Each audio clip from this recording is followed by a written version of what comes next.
আমি জিব্রাইল আর উনি মিকাইল। বলেন না সুবহানাল্লাহ। হুজুর বলেন, জিব্রাইল লিমা আইকাসতুমানি, আমারে কেন ঘুম ভাঙাইলা? জিব্রাইল বলে, হুজুর পরে বলি, থেকে কথা বেশি বলা যাবে না। ঘরের মটকা বের করে নিয়ে কাবা ঘর তো পাশে, কাবার পাশে হাতিমে কাবা একটা জায়গা আছে, কাবার বাইরে এমন একটা বাউন্ডারি, কাবার ছাদের পানি পড়ার জন্য স্বর্ণ দিয়ে একটা ডুঙ্গা বানানো, ওই ডুঙ্গাটার নাম বলা হয় মিজাবে রহমাত। মিজাবে রহমাতের নিচে হুজুরকে শোয়াইলেন। হুজুর বলেন, ওখান থেকে উঠে আনার পরে আমি বিলকুল সজাগ, আনাফিল একজন, আমি ঘুম না, আমি সচক্ষে দেখতেছি আমার ওই জায়গা শোয়াইয়া আমার মাথার কাছে জিব্রাইল একটা বড় খাঞ্চা রাখলেন, মুলাওয়াতুম মিনান নূর তসতুম মিনাজ যাহাব, স্বর্ণের একটা পেয়ালা, ওইটে ভরা নূর, পানি রাখছে কিন্তু পানির থেকে যেন আলো উঠতেছে। ইতিমধ্যে জিব্রাইল একটা ছুরি ঢুকাই দিয়ে আমার হলকমের মধ্যে নাভি পর্যন্ত ফাইলে ফেললো। ও জায়গা নেওয়ার পরে জিব্রাইল আমাকে এভাবে বুকটা ফাইলা কলিজাটা বের করে ওই পানির মধ্যে ভিজাচ্ছে। আমি তখনও অজ্ঞান হই না, আমি সম্পূর্ণ হুঁশ এবং সুস্থ। আমি বললাম, জিব্রাইল কি প্রক্রিয়া এখানে নিয়ে আসছেন? কয় যে আপনার জন্য আল্লাহ পাক রব্বুল আলামিন একটা খাস পুরস্কার বরাদ্দ দিয়েছে। আপনাকে দুনিয়ার থেকে আর সে আজিম পর্যন্ত আজকে রাত্রে আল্লাহ পাক শিক্ষা সফর বরাদ্দ করেছে। জিব্রাইল আমার যদি সফর করাবা তাহলে আমার অপারেশন কেন করলা? কয় হুজুর, তারা রব্বাকা লাইলাতা উসরিয়া বিকালা আশারা মাররা বিগাইরি হিজাব বিরুয়াল আইন, অর্ধ রজনীতে আপনি আল্লাহ পাকের পূর্ণাঙ্গ নূর, আল্লাহর সম্পূর্ণ নূর আপনার এই চর্মচক্ষু দিয়ে একে একে 10 বার দেখবেন। আপনার বাল্বটাও তো পাওয়ারওয়ালা বাল্ব না, 33,000 ভোল্টেজের কারেন্টের লাইন, যে মোটা তার, ওই তারের মাথায় যদি একটা সকেট লাগাই দিয়া 50 ওয়াটের একটা বাল্ব লাগাই দিলে সারা বাংলাদেশ আলো হবে? কি হবে? লাইটটা টাচ করে ফাইটে গুঁড়ো গুঁড়ো ঝুরঝুরে হয়ে যাবে। কতক্ষণ? আজকে আল্লাহ পাকের সম্পূর্ণ মোটা লাইনের সাথে আপনার এই নবুয়তের বাল্বটা সেট করা হবে, ওই জায়গা যে যাতে বাল্বটা ফাইটা না যায়। এই জন্য আল্লাহ পাক জান্নাতে নুরানি পানি পাঠাই দিয়েছে, এই নূরের মধ্যে আপনার সিনাটা ভিজাইয়া সিনাটারে পাওয়ার দিয়া ওই যাতে 33,000 ভোল্টেজের লাইনের সাথে অ্যাডজাস্ট হয়। এই জন্যে আল্লাহ পাক আমাকে এই প্রসেস করতে বলেছে। বাল্বে পাওয়ার দিয়া হাড়লান শক্তিশালী কইরা এরপরে বুকের মধ্যে ঢুকাই দিয়া জিবরিল আমার বুকের পর হাত দিয়ে একটা ডলা দিলেন, বুকটা আগের মতো তেমনই হয়ে গেল। এরপরে আবার উঠাই বসাইলেন, দেখালেন পাশে একটা প্রাণী, সামনের সাইডটা সুন্দরী রূপসী একটা নারীর মতো, পিছনের সাইডটা সম্পূর্ণ ঘোড়ার মতো, মানুষের মতো 2টা হাত আছে, ঘোড়ার মতো 4টে পা আছে, বড় পাখির মতো 2টা ডানা আছে। আমি জিজ্ঞেস করলাম, জিব্রাইল সাজা এইটা কি জিনিস? জিব্রাইলকে, হুজুর হাদা বুরাক, এইটার নাম বুরাক। কি জন্য আনছো? হাজা মারকাবুক, আজকে আপনার এইটা যানবাহন। কাই মাসমুহু, তার নাম কি? কাই ইসমুহু বুরাক। কাইফা মুরুরুহু, কত জোরে চলে? কাই মুরুরুহু কালবাক, এর গতি হলো বিদ্যুতের মতো, 1 সেকেন্ডে 1,86,000 মাইল পথ যাবে। হুজুর উঠবেন। ইতিমধ্যে হুজুর বলতেছেন, জিব্রাইল বুরাকে উঠা হবে না। কেন বুরাকে উঠা হবে না? আজকে আমি সুযোগ পেয়ে জান্নাতে বুরাকে উঠবো। আমার এতিম উম্মতের জন্য বুরাক আছে নাকি আগে বলো? আমার প্রত্যেকটা উম্মতের জন্য বুরাকের ব্যবস্থা না হওয়া পর্যন্ত আমি নবী বুরাকে উঠবো না। রাহমাতুল লিল আলামিন, এজন্য আমার নবী গোটা জাহানের জন্য রহমত। কথা বলেন ঠিক কি ঠিক না? একা একা পাইয়েই সুযোগ গ্রহণ করেন না, উম্মতকে বাদ দিয়ে হুজুর একটা সুযোগও নেন নাই। শুরু হলো এখান থেকে। জিব্রাইলকে, হুজুর আপনার প্রত্যেকটা কলেমা পড়া উম্মতের নামে এক একজন করে এক একজন উম্মতের জন্য জান্নাতের মধ্যে আমি সচক্ষে দেখে আসি এক একটা করে বুরাক বাঁধা আছে। হুজুর কয়, তাহলে বুরাকে উঠা যায়। এবার নিরিবিলি হইয়া বুরাকে উঠবেন, প্রস্তুতি নিয়েছেন। ইতিমধ্যে বুরাকে এমন করে ঝাঁকতেছে, জিব্রাইল বুরাকরে ধমক দেয়, হ্যাঁ বুরাক তুই এভাবে নাচিস কেন, ঝাঁকিস কেন, লাফাইস কেন, ফালাইস কেন? হাই, উঠতে দিস কেন? তুই চিনিস মানে হাজা এই মেহমান আজকে যিনি তোর পিঠে আরোহণ করবে, তুই জানিস কে? বুরাকে কয়, জিব্রাইল ধমক দেবেন না, আপনি অবশ্যই আমার চাইতে বেশি জেনে নিনি কে, তবে আমিও আপনার চাইতে কম চিনি না। আমি জান্নাত থেকে বেরিয়ে আসার সময় জান্নাতের গেটে লেখা দেখি লা ইলাহা ইল্লাল্লাহ মুহাম্মাদুর রাসূলুল্লাহ। বলো জিব্রাইল, এই কি সেই মুহাম্মাদুর রাসূল? বলে হ্যাঁ। তা আমি চিনলাম না, কিরকম? 8টা জান্নাতের গেটে 8টা সাইনবোর্ড আছে, সব জায়গায় আল্লাহর নামের পাশে এই নামটা আছে। সাতটা আসমান পার হয়ে চলে আসছি প্রত্যেক আসমানের গেটে কলেমাইতে বালাকা লা ইলাহা ইল্লাল্লাহ মুহাম্মাদুর রাসূলুল্লাহ। সিদরাতুল মুনতাহার ডালের গায়ে একটা সাইনবোর্ড ঝুলানো, সে জায়গা দেখলাম লা ইলাহা ইল্লাল্লাহ মুহাম্মাদুর রাসূলুল্লাহ। ফেরেশতাদের মসজিদ বাইতুল মামুরের গেটে লেখা লা ইলাহা ইল্লাল্লাহ মুহাম্মাদুর রাসূলুল্লাহ। ইনি কি সেই মুহাম্মাদুর রাসূলুল্লাহ? কয় হ। কয় তাহলে চিনলাম না কেমন? কয় তা চিনে শুনে এরকম করতেছিস কেন? কয় আমার একটা দাবি আছে, এটা পূরণ না হলে এরকমই করব। কয় বল তোর দাবি কি? কয় আজকে এই দুনিয়ায় আমি ছাড়া হুজুরের জন্য যানবাহন বুরাক নাই, জান্নাতে যেদিন এই নবী যাবে জান্নাতের সমস্ত বুরাক আইসা হুজুরের কদমের কাছে ভিড় করবে, তারা বলবে হুজুর আমাকে ব্যবহার করেন, আমাকে ব্যবহার করেন। আমি একটু জানতে চাই আজকে আমি নবীকে বহন করব, সেই দিন যত বুরাক আসুক না কেন সবগুলো বাদ দিয়ে আমার পিঠে হুজুর আরোহণ করবে। এই কথাটা বললে একটু ইতমিনানের সাথে খুশিতে বহন করতে পারবো। এই জন্যে লাফালাফি হতেছি। হুজুর কয় জিবরাইল বুরাক কি কয়? কয় যদিও অ্যানিম্যাল একটা পশু, ও আসল বুঝছে। হুজুর তারে সান্ত্বনা দেন, বলেন ও বুরাক তুই দুনিয়া আমার বুরাক, জান্নাতে তুই আমার বুরাক। বলার পরে বুরাক থামিয়ে গেছে, হুজুর উঠছেন, দৌড় শুরু হয়েছে। শিক্ষা সফর, সফরের নাম কি? শিক্ষা সফর। সর্বপ্রথম গেছেন মদিনায়, একে টানে মদিনায় যাওয়ার পরে বুরাককে কয় বুরাক ব্রেক। বুরাক দাঁড়াইছে, হুজুরকে বলেন হুজুর ইনজিল, হুজুর একটু নামেন। হুজুর বললেন আইনা হাজা, এটা কোন জায়গা নামবো? কয় হাজা ইয়াসরেব, এই জায়গার নাম হলো ইয়াসরেব, পরে হইছে মদিনা। এই জায়গা কি জন্য নামবো? কয় হাজা মওজয় হিজরাতিক, আপনি আর অল্প দিন পরে এই জায়গা হিজরত করে চলে আসতে হবে। আপনার কওমের লোক আপনাকে মক্কায় থাকতে দেবে না, আপনি এই জায়গা আসবেন, এই যে আবু আইয়ুব আনসারীর বাড়ি, এই জায়গা মসজিদে নববী হবে। এইগুলো সব হুজুরকে দেখাইলেন। হুজুর খুশিতে, হুজুর সেখানে 2 রাকাত নামাজ পড়লেন, সাল্লা রাকাতাইন। একটা অপরিচিত জায়গা দেখাইলেন, আনন্দে 2 রাকাত নামাজ।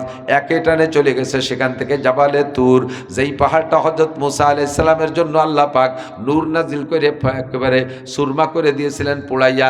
সেই পাহাড়ে দেখাইলেন যে এই জায়গায় মুসা আলাইহিস সালামের আল্লাহ কথা বলতেন। সাল্লা রাকাতাইন 2 রাকাত নামাজ পড়লেন খুশিতে। একটা অপরিচিত জায়গা দেখলাম, শিক্ষা সফর মানে অজানা জিনিস জানা। সেখান থেকে একে টানে চলে গেছে মাদায়েন। যাইয়া বুরাক রেখায় বুরাক দাঁড়াও, বুরাক দাঁড়াইছে, হুজুর নামেন। হুজুর বলেন এই জায়গা কোন জায়গা নামবো? এটা আপনার তাওই বাড়ি। হুজুর কয় তাওই তো হয়, ভাই বোন বিয়ে দিলি তাওই হয়, আমার তো ভাই বোন নেই, এ জায়গা তাওই বাড়ি পেলাম কোন জায়গায়? কয় মুসা আলাইহিস সালাম আপনার কি হয়? কয় নবী হিসেবে ভাই হয়। এটা হলো মুসা আলাইহিস সালামের শ্বশুর বাড়ি, হযরত শুআয়ব আলাইহিস সালামের বাড়ি মাদায়েন। ভাইয়ের শ্বশুর বাড়ি তাওই বাড়ি হয়, সেই হিসেবে আপনার তাওই বাড়ি। হুজুর খুশিতে 2 রাকাত নামাজ পড়লেন, ভালো কিছু দেখলাম। সেখান থেকে একে টানে চলে গেছে ইসরাইল। ইসরায়েলের মধ্যে একটা জায়গার নাম হলো বাইতুল লাহাম।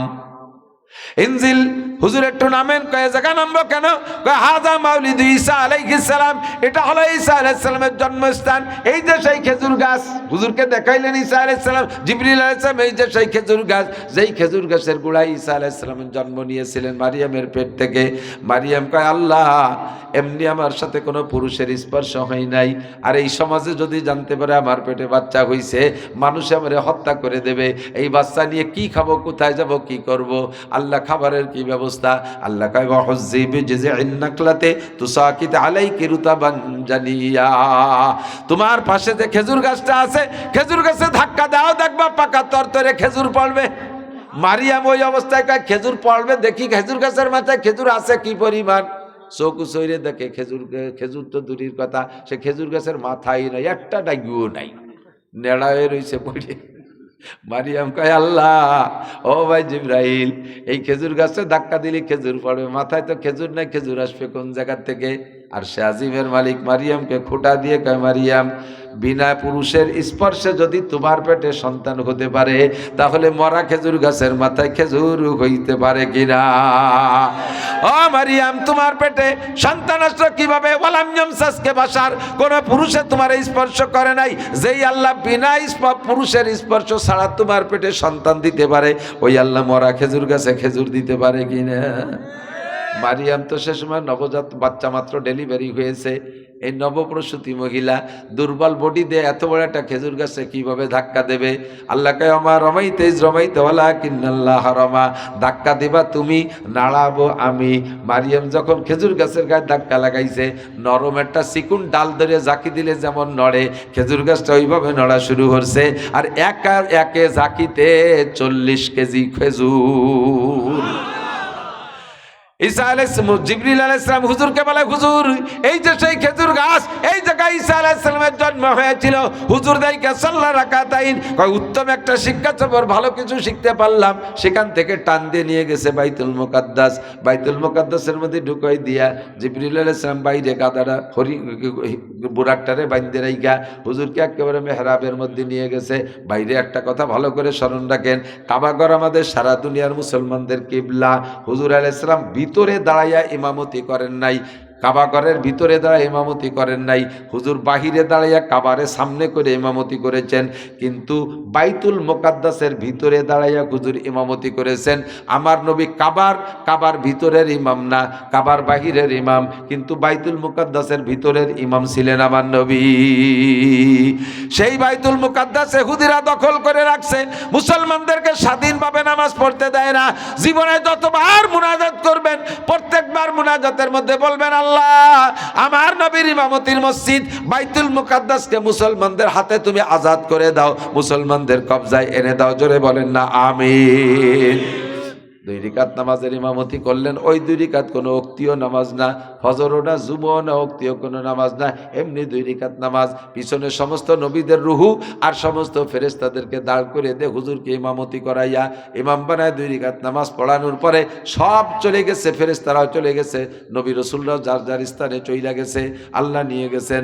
জিবরিল আলাইহিস সালাম এবার বুরাকে চড়াইয়া আসমানের দিকে দৌড়। সর্বপ্রথম মক্কা থেকে বাইতুল মুকাদ্দাস। সেই কথা সূরা বনী ইসরাঈলের শুরুতে আল্লাহ পাক বলেন, সুবহানাল্লাযী আসরা বিআবদিহি লাইলাম মিনাল মাসজিদিল হারামি ইলাল মাসজিদিল আকসা। সর্বপ্রথম কাবা ঘর থেকে বাইতুল মুকাদ্দাস। সুবহানাল্লাযী আসরা বিআবদিহি লাইলাম মিনাল মাসজিদিল হারামি ইলাল মাসজিদিল আকসা আল্লাযী বারাকনা হাওলাহু। যেই বাইতুল মুকাদ্দাসের পাশ দিয়ে আমি বরকত দিয়ে ভরে রাখছি, লিনুরিয়াহু, যাতে এই বরকতগুলো আমার নবীকে আমি দেখাবো। বহু নবীদের মাজার, বহু নবীদের কবর, এগুলো আল্লাহ নবীকে আল্লাহ পাক ওই রাত্রে দেখাইলেন।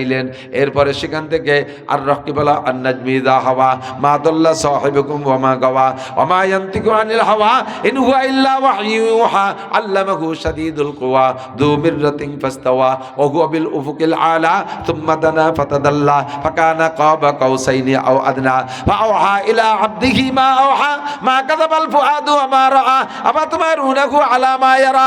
এমন করে সূরা নাজমের ভিতরে আল্লাহ পাক রব্বুল আলামিন নবী পাকের মেরাজের বিস্তারিত কিচ্ছা তৈরি করে আমাদের কাছে নবীর মাধ্যমে সূরা হিসেবে নাজিল করেছেন। একেটানে 7 আসমান পার হইছে, প্রত্যেক আসমানে এক একজন নবীর সাথে সাক্ষাৎ। চতুর্থ আসমানে হযরত মূসা আলাইহিস সালামের সাথে সাক্ষাৎ। চলে গেছেন বাইতুল মামুর, ওখানে গিয়ে দেখেন ফেরেশতারা নামাজ পড়তেছে। জিবরিল বললেন, এক দিনে 70,000 ফেরেশতা এই মসজিদে নামাজ পড়ে। আজকে যারা পড়বে তারা কিয়ামতের আগে কোনোদিন সুযোগ পাবে না, জীবনে একবার করে মসজিদে ঢুকবে। সেখান থেকে চলে গেলেন বাইতুল সিদরাতুল মুনতাহা। যাই দেখে ইব্রাহিম আলাইহিস সালাম গাছের গোড়ায় বসে আছে, ডান পাশে কিছু পোলাপান, বাম পাশে কিছু পোলাপান। জিজ্ঞেস করলেন, আব্বাজি এরা কারা, ওরা কারা? এরা মুসলমানের সন্তান, এরা কাফেরের সন্তান। এরা শিশুকালে নাবালেগ থাকতে ইন্তেকাল করেছে, কাফেরের সন্তান। আর এরা মুসলমানের সন্তান, শিশুকালে নাবালেগ থাকতে ইন্তেকাল করেছে। আল্লাহ পাক সবাইরে আইনা আমার মক্তবে ভর্তি করে দিয়েছে। আমি সবাইরে পড়াইয়া যোগ্য মানুষ বানাইয়া জান্নাতি বানাইয়া তাদেরকে পাঠাইয়া দেব। চলে গেছেন সেখান থেকে আর সে আজিম এই বলে সিদরাতুল মুনতাহা। সিদরাতুল মুনতাহা পর্যন্ত গেলে এরপরে জিবরাইলকে, হুজুর আমি আর জাতি পারতেছি না, আপনি যান একা একা। হুজুরকে তার মানে আমি যাবো না, তুমি যাবো না, তাই বুরাকও যাবে না। তা গেলি অসুবিধা কি? আগার এক সারে মুই এবার তার পরাম ফুরুগে তাজাল্লি বসুজাত পরাম।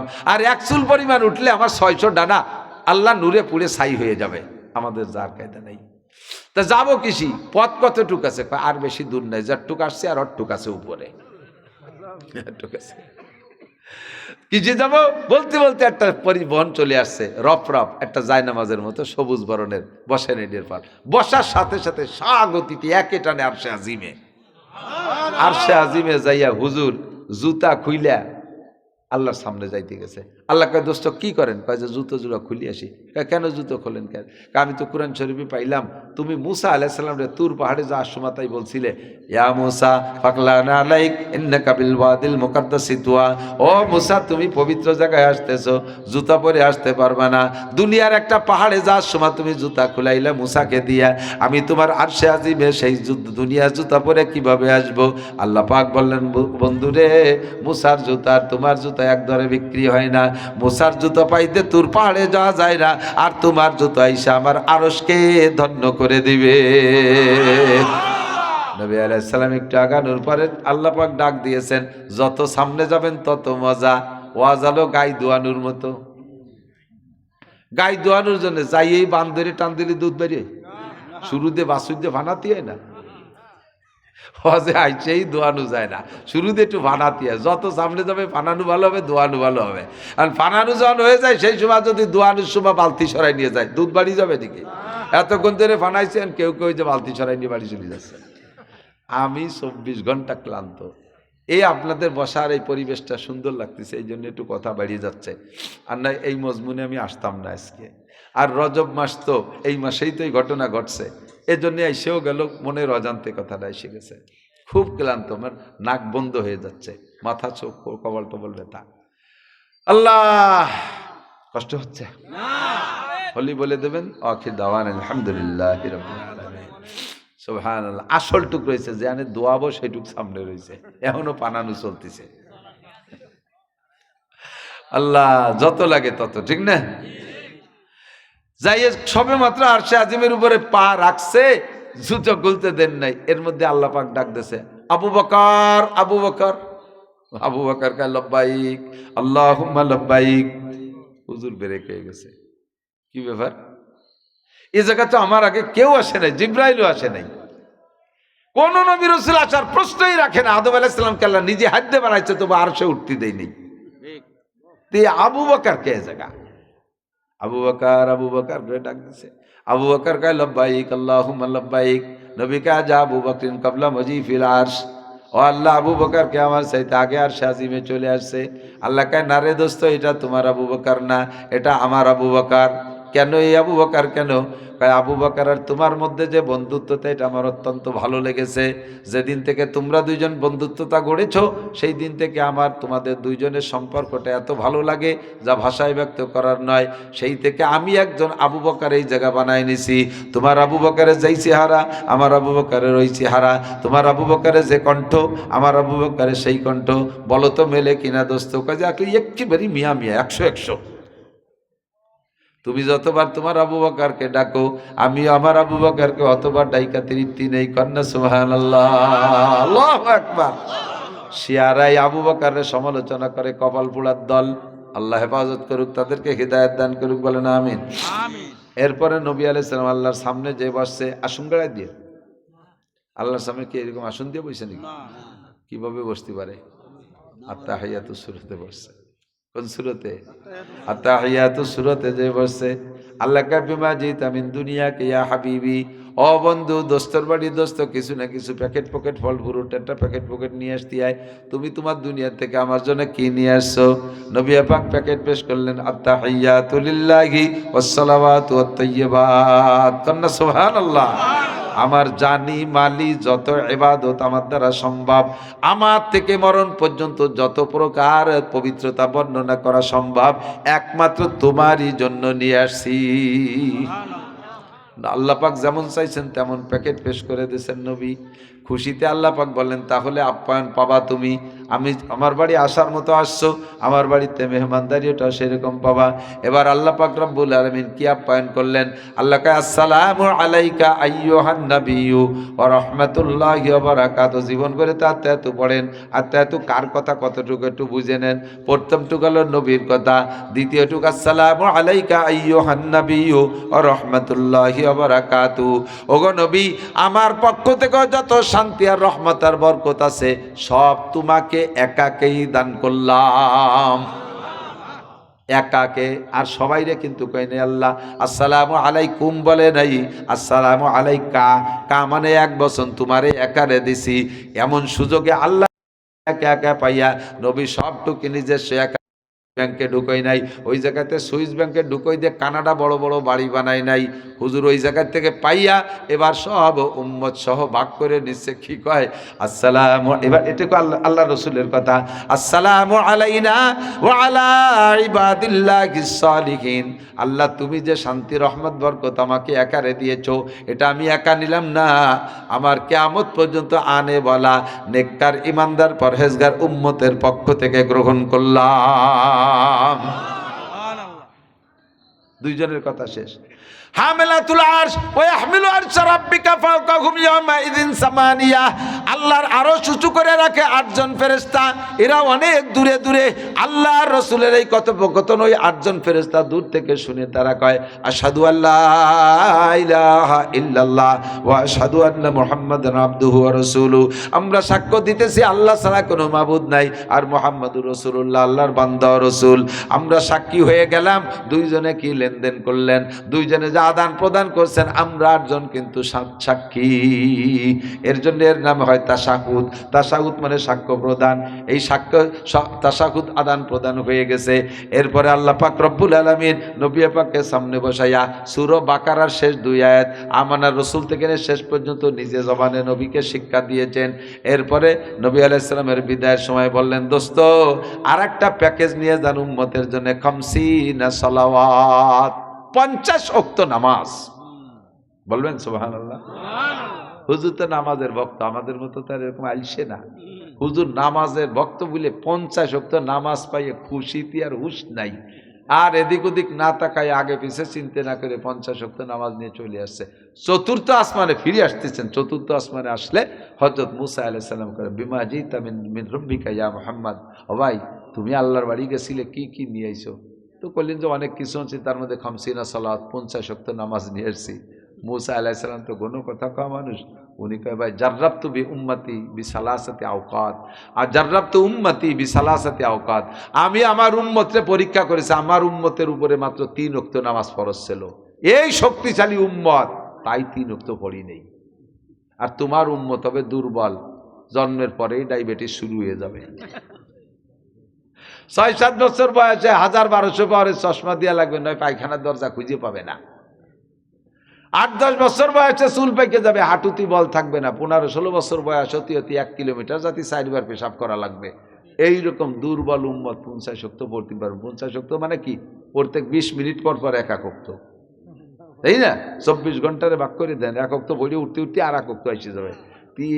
শেষে 8 সপ্তাহ করবে কিভাবে? হুজুর কহ, তাই তো আমি তো সে নামাজ পাইয়ে খুশিতে খুশিতে চলে আসছি।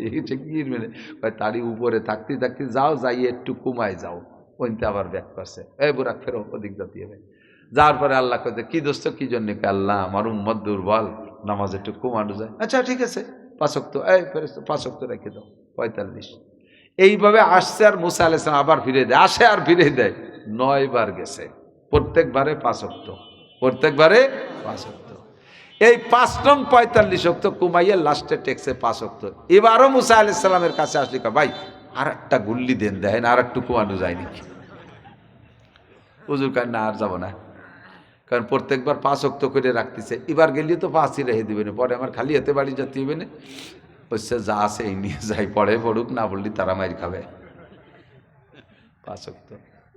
আল্লাহ পাক ওই সময় ডাক দিয়ে কয়, লা তাবদীলা লিকালিমাতিল্লাহ। আল্লাহর কথায় পরিবর্তন নাই। 50 বলেছি তাও ঠিক, 5 বলেছি এটাও ঠিক। সিস্টেম কি? মান জাবিল হাসানাতে ফালাহু আশরু আমসালিহা। তোমার উম্মত যে কোনো নেক কাজ একটা করলে আমি তাকে 10টা নেকি দান করব। নামাজ পড়বে 5 ওয়াক্ত, 1 ওয়াক্তের বিনিময়ে 10 ওয়াক্ত করে নেকি, 5-10 কে 50 ওয়াক্ত নেকি দিয়ে দান করা হবে। আসছেন ইনদা সিদরাতুল মুনতাহা। সিদরাতুল মুনতাহার কাছে 8টা জান্নাত এই পাশে, 7টা জাহান্নাম এই পাশে। এই জায়গা হলো দোয়ানোর জায়গা, এদিক দেখান। 8টা জান্নাত। হুজুর বলতেছে, জিবরাইল এই যে এই পাশে ভারী ডক শক দেওয়া যায়, এগুলো কি? হয়তো ওই তো জান্নাত। তাহলে আমার একটু পাশে নিতে দাঁড়াও, দিক কুনাকুনি দিয়ে একটু দেখি আসি, ওর মধ্যে কি দেখি আছে, উম্মতে বলেন করতে পারবো। কয় যে হুজুর ওভাবে নিয়ম নাই, আল্লাহ আমারে হুকুম করছে পুরো 8টা জান্নাত আপনারে ঘুরেই দেখানোর জন্য। সব দেখে উম্মতকে বলবেন হুজুর ভিতরে 8টা জান্নাত সুন্দর করে ঘুরে দেখছেন, কতটা দেখছেন বলতে গেলে 3-4 দিন লাগবে। বেরোয় আসার পরে বলতে এই পাশে যে ধুমো ধুমো দেওয়া যায়, কালা কালা ভাব, ধুম ধাড়াক্কা শব্দ হচ্ছে, ইয়ে কি? কয় যে ওই তো 7টা জেলখানাই বেসতে, 7টা জাহান্নাম। ওর কি কোনো জায়গাতে একটু ফুটো ফাটা আছে, জালনা ফালনা ওইদিকে একটু ঘুরিয়ে দেখা যায় নাকি? পাবে না, আপনারা পুরো জাহান্নাম ফিল্ডে যায় ঘুরিয়ে দেখে যা। ঠিক হয়েছে, কয় যে জাহান্নামের ভিতরে জাহান্নামের সাজা শাস্তি শেষে কি হবে না? আপনি যার যতক্ষণ থাকবেন ততক্ষণ পর্যন্ত আপনার জন্য জাহান্নামের আগুনকে আল্লাহ হারাম করে দিছে। ঢুকে দেখে যান। ঢুকলেন, সর্বপ্রথম ঢুকেই খেলা শুরু হয়ে গেছে। হুজুর বলেন মারারতু লাইলাতা উসরিয়া বি বিকাউমিন তুকরাজু শাফাহুহুম বিমাকারিযা মিনান নার। উলামায়ে কিরাম পড়ছেন কিতাবে, আমি অস্বীকার করব না। বিতর্তিব সাজায় বলার জন্য একজন বলনেওয়ালার কাছ থেকে শুনলে বলতে সুবিধা হয়। কিতাবে পড়ে সাজাইয়ে লাইন ধরে বলা বহুত কঠিন ব্যাপার। 30 বছর পর্যন্ত বুখারীতে পড়াই, 30-35 বছর চলে। তফসিরে পড়াই, সব সময় গুটিয়ে গাটিয়ে খুঁজে খাইজিয়া সিরিয়াল কেমন, এই সিরিয়ালটা মেনটেন করতে বহুকাল লেগে গেছে। কথার তরতিব দিতে মনে রাখবেন। হুজুর কয় জাহান্নামের মধ্যে ঢুকেই দেখি এক শ্রেণীর মানুষ, দেখে চেহারা দেখে আমার মনে হয় যেন এরা জান্নাতি হওয়া দরকার। যে চেহারা, এ মানুষগুলো জাহান্নামী হওয়ার কথা না, কিন্তু জাহান্নামের ভিতরে একের প্রথম চান্সে ঢুকেই যাদের সাথে সাক্ষাৎ, এদের শাস্তি আবার কি? তুকরাজু শাফাহুহুম বিমাকারিযা মিনান নার। আগুনের কেচিদের ঠোঁট কাটতেছে, আগুনের কেচিদে ফেরেশতারা ঠোঁট কাটতেছে। শাফাতুন মানে ঠোঁট, শাফা জমা। তুকরাজু শাফাহুহুম বিমাকারিযা মিনান নার, মাকারিজ মানে কেচি, নার মানে আগুন। আগুনের কেচিতে তাদের ঠোঁট কাটা হচ্ছে। আমি জিজ্ঞেস করলাম জিব্রাইল, আমার তো মনে হয় যেন এই মানুষগুলো জান্নাতি হওয়া কথা দরকার, কিন্তু মানুষগুলো জাহান্নামের ভিতরে, আবার তাদেরকে শাস্তি দেওয়া হচ্ছে ঠোঁটের উপরে। এদের ঠোঁট কেন আগুনের কেচিতে কাটা হচ্ছে? এরা কারা? তাদের দোষ কি? জিব্রাইল বললেন হাউলাই খুতাবা উম্মতিকা। হুজুর এরা আর কেউ না, এরা সবই আপনার উম্মতের বক্তারা, খতিবের জমা খুতাবা। এরা আপনার উম্মতের বক্তা, আপনার উম্মতের বক্তা। আমাদের অ্যারেস্ট হবে সবচাইতে আগে, আমরা বক্তা যারা আমাদেরকে ধরবে 1 নম্বরে, এরা আপনার উম্মতের খতিব এবং বক্তা। বড় বড় মসজিদের খতিব এবং বক্তা, মসজিদে জুমা পড়াইতো, বয়ান করত, খুতবা দিত, মাঠে ময়দানে বয়ান করত, খুতবা দিত। আপনার উম্মতের নাম করা পীর সাহেব, যাদের কাছে হাজার হাজার লক্ষ লক্ষ মানুষ যে হুমড়ি দুমড়ি খেয়ে পড়তো, ইয়াকুলুনা মা লা ইয়াফালুন, উনরা বয়ান যা করতো বয়ান অনুযায়ী নিজে আমল করতো না। ওয়াজ করা সহজ, মাইক পাইছে, ঝাঁকা ঢাকা বয়ান করে দেছে। পর্দারস বক্তা করছে, বক্তা পর্দা করে নাই। সুদের বিপক্ষে বয়ান করছে, বক্তা বিভিন্ন প্রসেসে সুদ খেয়েছে। জমি বন্ধকের মাধ্যমে বক্তা সুদে কারবার করছে। ঘুষের বয়ান করেছে বক্তা, ঘুষের বিপক্ষে। অথচ বক্তা নিজে কোনো প্রতিষ্ঠানে চাকরি নেওয়ার সময় ঘুষ দিয়ে চাকরি নিয়েছে, নিজে না নিলেও ছেলের চাকরির সময় ঘুষ দিয়েছে, তা না নিলেও নাতি নাতনির চাকরির সময় ঘুষ দিয়ে চাকরি নিয়েছে। কোর্ট কাছারিতে যে উনি ঘুষ দিয়ে সেখান থেকে জিতার চেষ্টা করেছে। ঘুষের বিপক্ষে বয়ান করেছে, ঘুষ থেকে উনি বিরত থাকে নাই। বক্তা সুন্নতের বয়ান করেছে, বক্তা সুন্নতের পর আমল করে নাই। বক্তা তাহাজ্জুদের বয়ান করেছে, তাহাজ্জুদের পর আমল করে নাই। বক্তা এমন করে যত বয়ান করছে, বয়ানের পর শব্দের পর আমল করে নাই। এই জন্য তার ঠোঁটের অপরাধ, অন্যায় যার বিচার তার ঠোঁটকে লক্ষ লক্ষ কোটি কোটি বছর কাটা হবে, যতদিন পর্যন্ত গুনাহমোচন না হবে। বক্তা চুরির বিপক্ষে বয়ান করেছে, বক্তা নিজের মাদ্রাসার টাকা চুরি করছে। খতিব সাহেব মসজিদের ইমাম সাহেব বয়ান করছে চুরির বিপক্ষে, মসজিদের টাকা খেয়ানত করছে। মুহতামিম সাহেব বয়ান করছে চুরির বিপক্ষে, অথচ মাদ্রাসার টাকা বয়ান খেয়ানত করছে। গরিব মিসকিনের টাকা মাদ্রাসা সেইটা মাইরা দিয়েছে। এই সমস্ত বক্তা আর খতিবদেরকে ঠোঁট আর জিহ্বা আগুনের কেচিতে কাটা হবে। বক্তা বেদাতের বিপক্ষে বয়ান করেছে, অথচ জিলাপি দেখলে বক্তার হুঁশ থাকে না, ইয়া নবী সালাম আলাইকা করে টান দিয়েছে। বক্তা নিজেই বয়ান করছে মানুষ মারা যাওয়ার পরে 4 দিনের দিন মিলাদ নাই, 10 দিনের দিন মিলাদ নাই, 40 মিলাদ নাই, মৃত্যুবার্ষিকী নাই। অথচ বড় নেতাকে সময় দাওয়াত পাইলে বক্তা দাঁতে ধার দিয়ে সে জায়গা যাইয়া একেবারে বড় প্লেটে আশের মতো জম্মের গিলা গেলছে। এবার তো একটু ঠিক করতে পারেন, কারণ হুজুরকে বিপক্ষে যেহেতু, এবার তো আপনার ঠিকটা একটু জোরে করতে পারেন। সমস্ত পাবলিক ওলামায়ে কিরামরে ভালোবাসে, কথা ঠিক, কিন্তু আলেমদের যদি কোনো দোষ হয় এইটা আবার চর্চা করার ব্যাপারে পাবলিক খুব দাঁতে ধার দিয়ে আসে। যখন আলেমদের বিপক্ষে কথা আসে তখন ঠিকটা একটু জোরেই কয়, তবুও বলি ঠিক। আমি এই বয়ান করছি, আমি অন্য বক্তাকে টার্গেট করে না, আল্লাহ হেফাজত করুক। আমার মধ্যে যে আমলের ত্রুটি আছে, আমি এই বয়ান তো আমার বয়ান আমিও শুনতেছি, যেন কিয়ামতের ময়দানে এই অপমানজনক শাস্তির মধ্যে আমি না পড়া যাই।